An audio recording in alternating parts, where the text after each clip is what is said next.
Mbote balandi MDG TV mafuta sika nzama pambolela ngai bino bandeko eza ya koyinda kaka ndenge bozomona na bilili le boss Bogar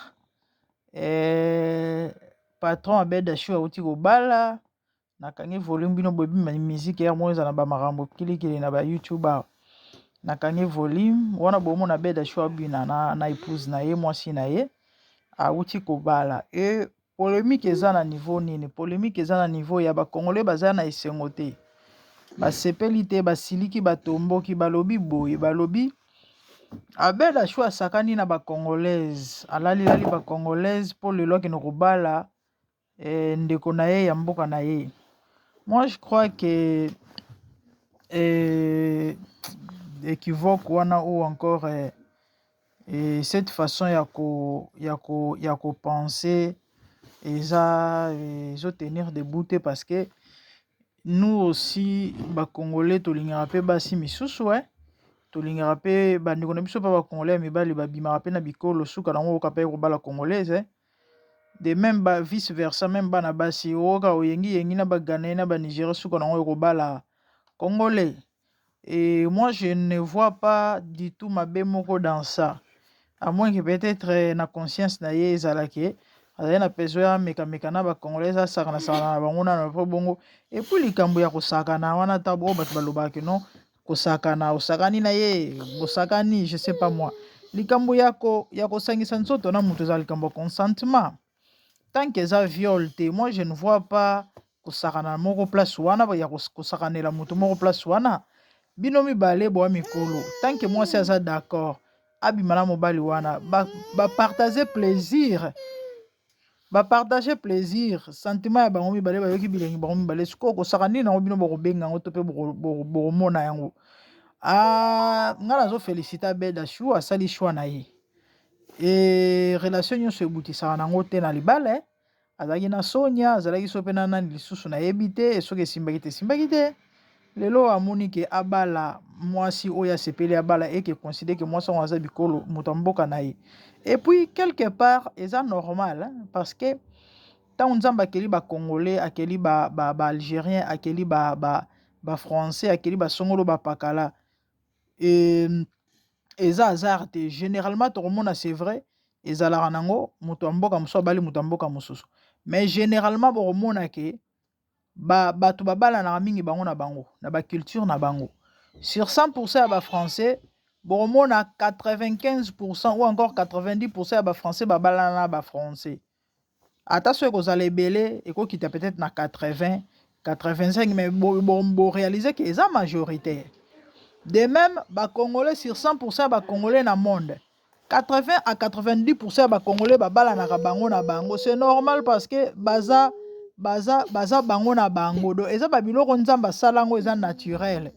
Et lelo oyo soki asepeli abala moto ya mboka na ye mabe eza wapi? Et déjà likolo nango kobala na culture moko kozala mwasi na mobali bouti esika moko eya nango mabe te kobala moto ya mboka mosusu. Moi je crois que ezalaka mie mpona compréhension complémentarité bomoko oyo moko mosusu ndeko moko asekisanga alobi yaya na obalaka congolais so toswana na lingala oyo obala camerounais bafrançais milaya koswanela na kozwa ngo wapi? Congolais kaka topotani na lingala wana soki tokofingana tofingani me toya biso nyonso bacongolais. Mosusu aloba nanga alobi mama j'avais une amie totanga na bango na collège azali na copain ya nigérien bandova na ndako moko mosusu copain ayebisi ye bakende congé na Nigeria aboyi ayobetela biso lisolo alobi yaya banigéria babomaka bato baekatanga kingo vous voyez mpe. Donc au fait moto obala bikolo me quelque part azosentir kaza na ye na sécurité te abi mama lelo so nabali congolais eke eyindi bafamille eyebani bakokende kolukela bakokende kobetela bapara neporte kuna nayebi bisika nini to bakolukela mobali bakolukela famille ya mobali oyo ya Nigeria so nalimwe kaka boye ebembe soki abi tete nalingi nanga te par exemple. Donc pour dire que mutu ntango babala na culture moko monoko moko ekolo moko baavantage ezalaka mwa mingi par rapport à mutu oyo azali ekolo mosusu nalobi te kobala ekolo mosusu ya mabe ezaka exemple nazozwa. Donc nzambe aza zoba te ntango akeli bacongolais akeli ba Nigérien, akeli ba songolo ba pakala, et que vous trouvez bon à l'ensemble, bino na bino, eza normal, et quelque part, eza pe pona bola muna bino, do ba mambo ebele ezo sangisa bino, et ezo sala peke, bozala malamu, ah, prodige, Jesus Christ, ah,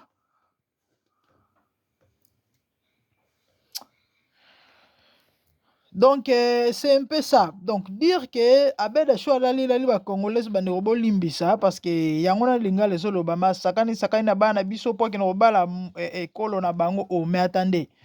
Mais yaka ngai bana ona makasi te balingana ke simbite. Siko soyi ka bala ki sonya pembe. To abala ki congolais mususu wana ne bongo bo sepela ne bo betele maboko. Pourquoi tozalaka pe ba ingra makasi bongo? Abeda Chou aza parmi bato oyo tokumisaka mpona motema na ye ya malamu ya kosunga bato. Tokumisaka ye un homme généré, un homme qui aide beaucoup les gens, qui donne du travail aux gens. Aza moto oyo atie ba entreprise na ye na ba Congo wana oyo ba Congolais belebe bazo bénéficier nango quelque part aza moto oyo na bandenge moko boye. Et puis tobosana te il est congolais malgré origine na ye ezali libanais, mais tobosana te ke abeda Chou aza na nationalité congolaise, tobosana ngo te. Aza ndeko na biso bandeko, on n'a qu'à le soutenir. Vraiment moi je dirais bravo et puis félicitations, courage, bonne chose, bonne chance na libana na bango. Lelo abeda Chou pambola bato ebele, tomona bato ebele ba humilia bango, mwana mwasi moko akenda koyiba soki mbongo soki milk soki eloko nini po asombela mwana bebe milk, ba humilia ye abeda Chou abengisa mwana mwasi wana, ah prodige please apesa ye mosala. Tomona bato ebele bakutana ba difficulté, abeda Chou ayeda bango to félicita ye to kumisa ye to bwakela ye ba fleur. Lelo ka po lelo abeda Chou akero bala monoko mboka na bango nde to manifester gratitude makasi boye po to finga ndeko na biso, c'est pas gentil. Et ça même malamu te bongo siko ba congolais o ba bimara na bana bato après bongo na suka nango ko bala congolaise vous direz quoi parce que biloko wana belé na communauté mutako sabino te. Professeur ya mwana na ngai o nazo gangela pendant na osala émission tellement nazo sala la téléphone na ye atalela ba biloko na ye ya basuki ba bana popiso biloko ne abetela ba game na ye yango changa mal à l'aise. Azana maternelle, troisième maternelle. Professeur na ye, azala na copain à congolais. Et récemment, azoloba, nazala na copain congolais, to banoke ba fete ba congolais. Et puis généralement, bala basi nyonso nga na kutana ya bikolo. O bazala na ba ex ba congolais. Elle regrette toujours hein. Nzamba zokanga. De la façon dont professeur azolobela, vous sentez que non, bolingo tika na défaut. Pona nini? Parce que ezala nango bayar na libuli ya kobala bango te.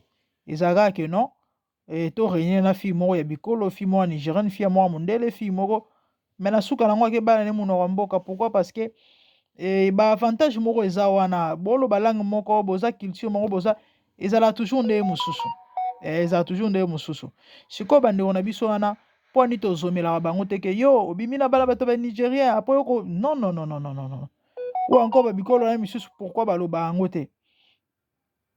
Et lelo abeda Chou aki kobala ndeko na ye non tozala ndenge wana te, c'est pas bon. Toyeba ko encourager mambo eza malamu ko condamner mambo eza mabe. Moi je crois que bolingo nyonso était esengeli et aboutir na libala. Soki esimbaki te gloire à Dieu eza makambo. Eza makambo et kufeli nango te eza fin du monde te. Et donc voilà quoi. Et la fin du monde te c'est la vie.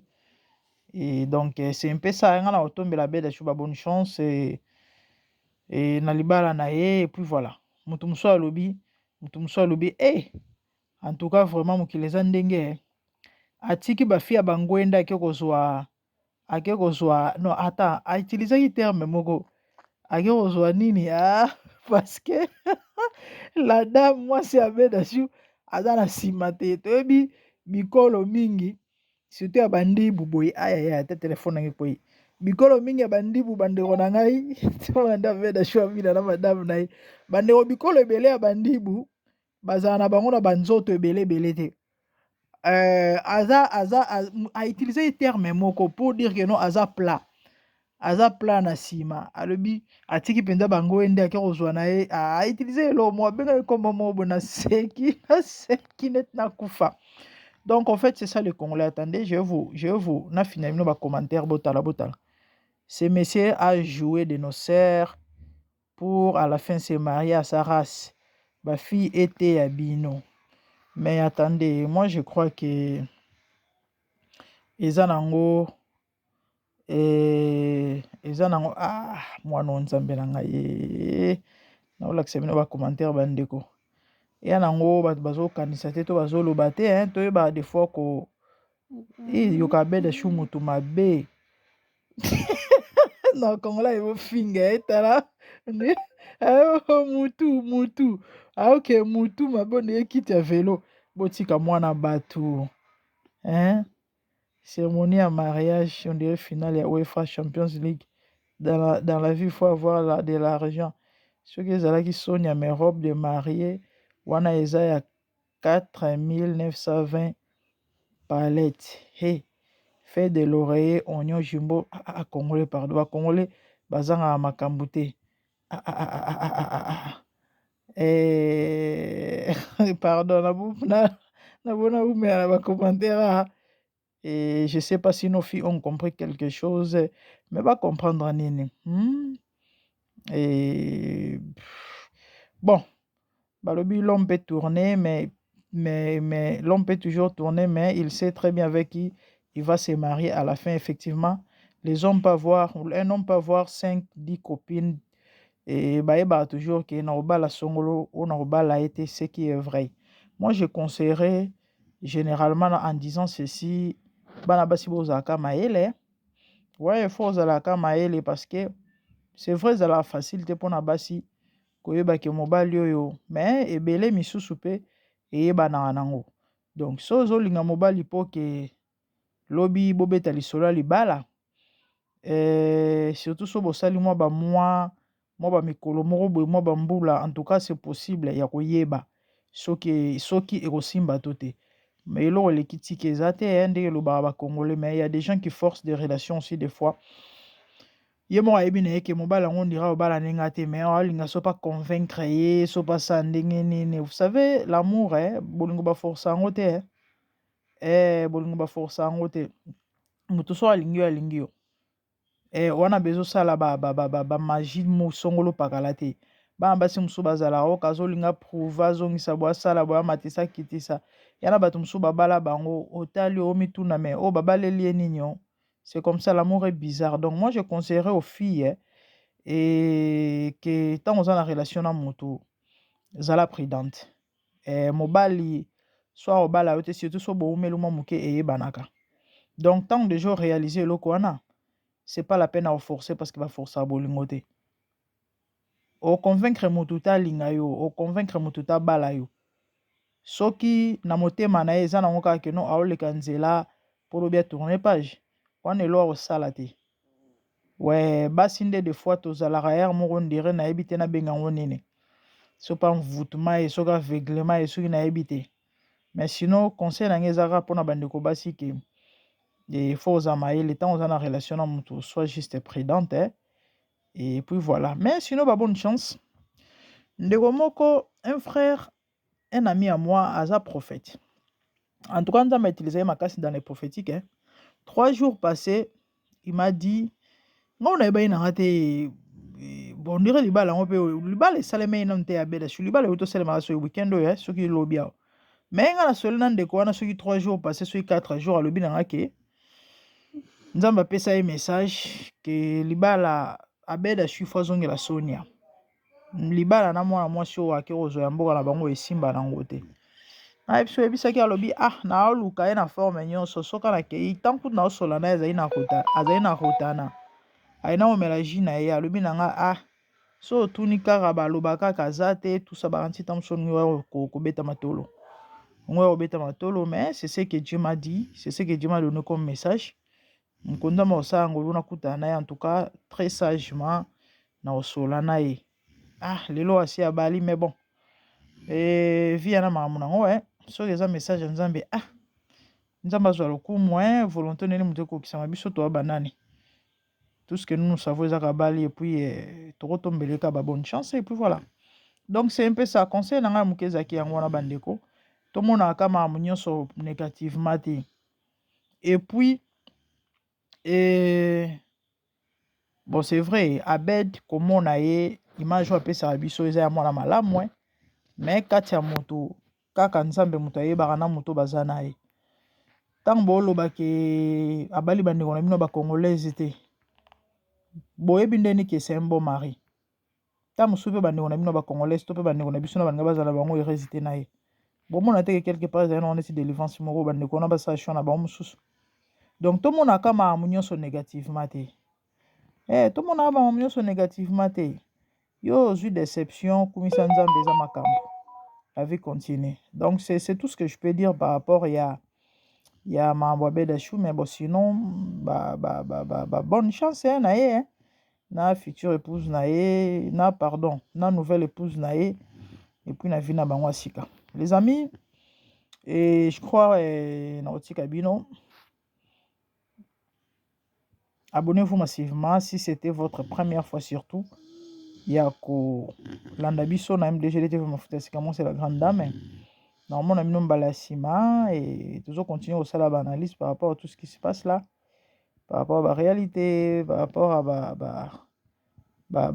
news, buzz, makele, sur les cas de gauche à droite par-ci par-là. Merci, au revoir. Bye.